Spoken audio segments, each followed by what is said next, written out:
Is there a chance the opponent for the Texans on Sunday just isn't anywhere near as good as their record indicates?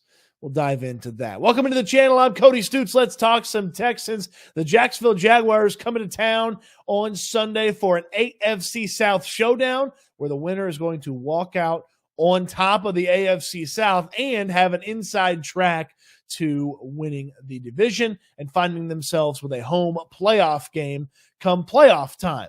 Now, the Texans took care of the Jaguars earlier this season. It was the Texans' first win of the season. And since then, the Jacksonville Jaguars have played pretty good football. And I say pretty good football in that they've only lost one game. They got shellacked by the San Francisco 49ers. And I'm not going to sit here and act like a team is bad because the 49ers kicked their butt. The 49ers kick a lot of teams' butts. So I'm not going to hold that specifically against the Jaguars. But I've got a hunch that this Jacksonville team is pretty close to being a bunch of F words. And you're saying to yourself, well, Cody, the kids are watching. What are the F words? It feels like this Jaguars team is very close to being a whole bunch of frauds. This is not a team that is anywhere near as good as their record indicates. You look at the games that they have played since the Houston Texans beat them all the way back in week 3, and it's not the most impressive stretch of success on a schedule. And I get it's beat who you play, but I don't have to respect your record if I don't feel like you have any significant or impressive wins on your schedule. And that's kind of where I'm at with this Jacksonville Jaguars team. So we mentioned they've lost one game in all the games they've played since the Texans beat them way back when. They're a tad bit different team. They've gotten some guys healthy. They've had some guys start to get going over on defense. But let's take a look at this Jacksonville Jaguars team, and let's take a look at this schedule that they've got here.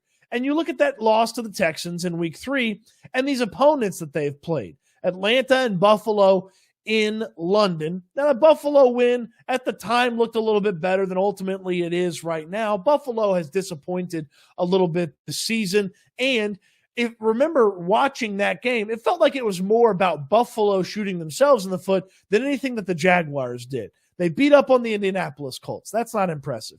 They beat the New Orleans Saints in New Orleans. Now, you go on the road to New Orleans, you take care of the Saints.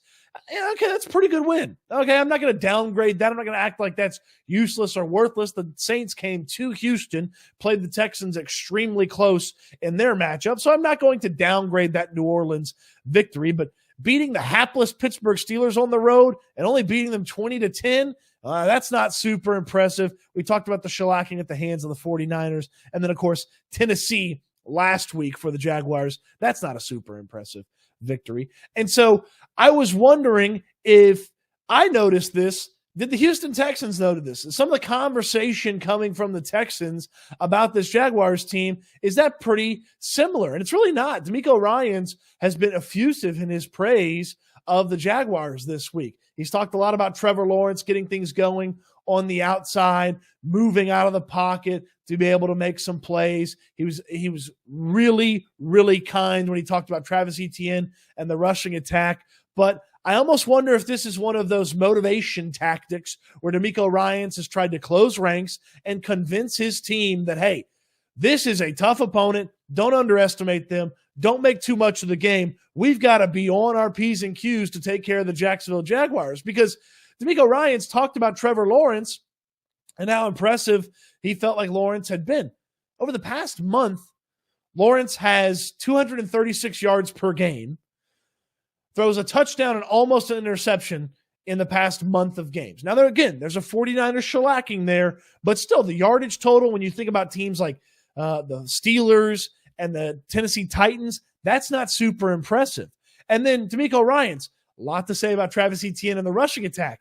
Travis Etienne's averaged 55 yards a game and scored 3 times total in the past month's worth of games for the Jaguars. Like, what exactly am I worried about when it comes to Jacksonville? Look, I don't want to sit here and act like this is some team the Texans should just steamroll and blow past, because this is clearly a defense that if the offense is clicking that day, they can move the ball and they can put some points on the Texans defense. But you look at what Jacksonville needs to do to be successful on offense. And the Texans match up in an incredible way. Steven Nelson, Derek Stingley, you've got Shaq Griffin as a depth piece now, Tavier Thomas at the inside corner spot. They have the ability to really give the Jaguars receivers fits. And you think back to how tough it was for Calvin Ridley in that first matchup, coming off some successful starts to the season. Ridley had a really tough day against the Texans. He's mentioned this week to Jacksonville media that they're considering in Jacksonville this game payback time for what happened. Well, Ridley got going last week in part because Zay Jones is back on the field. Ridley's played better when Zay Jones is playing. And maybe Ridley's got it going, but here's the thing. The Texans are healthier on defense from a cornerback perspective than the last time they played the Jaguars. You've got Stingley back. Remember, that was the first game he missed with his injury, and Nelson did a pretty solid job. Shaq Griffin did a good job filling in as well, and now they've got that part of the defense clicking in the secondary. No Jimmy Ward for this matchup for the Texans. That's okay. DeAndre Houston Carson has played okay in Jimmy Ward's absence. Jalen Petre's got to play a little bit better, but that secondary should be ready for Jacksonville. I do worry a little bit about Evan Ingram because tight ends have had a little bit of success against the Texans over the course of the season, but that doesn't matter if this Texans pass rush is getting home. Will Anderson's a go after missing a practice earlier this week, and then the Texans defensive line as a whole has been really nice these past few weeks, getting sacks on the quarterback, getting push, putting a lot of pressure, and they're an athletic bunch that mobile quarterbacks, yes, they've given them some fits before, but they did a pretty good job against Kyler Murray, and he's far more mobile than Trevor Lawrence is and will be on Sunday. So the defensive line ready to go. You should get Henry To'o back at linebacker. That helps out a little bit from getting ready for Lawrence and some of his movement and his legs. Blake Cashman played really well at Mike linebacker last week. I'd anticipate that that's the case again. So I start thinking about how this Jaguars team is going to move the ball. Well, it's not running the football. The Texans do an incredible job in slowing down opposing rushing attacks. So the Jaguars aren't going to run the football. It felt like ETN was pretty solid in that first matchup, but the Texans are much better on defense. So how does this game get anywhere close for the Jaguars? Like, it again feels very fraudulent to think that the Jaguars are the top record in the AFC South. They are the top record, but I don't believe them to be the best team. I feel like the Texans are the best team in the AFC South, and they have an opportunity to prove it on Sunday. Now, again, just because I believe there's a good chance the Jaguars are exposed as frauds on Sunday doesn't mean this game can't be close. The Texans have made games close. You think about the Cardinals game just a week ago, a couple of interceptions in the red zone and on the Cardinals side of the field, and you cost yourself points. You missed a field goal last week. It probably should have been a much larger margin of victory against the Cardinals. If the Texans have some of those issues again, then, well, they could have a much closer game than expected. We don't call them the Cardiac Texans on this channel for no reason. And I've talked a lot about Jacksonville's offense, and it's been pretty disappointing over the past month. It's not been super impressive. We mentioned the Lawrence stats and the ETN stats, and Ridley's only really had one good game in the past month or so for this Jaguars team. That defense has some moments here over the past month where they look pretty good.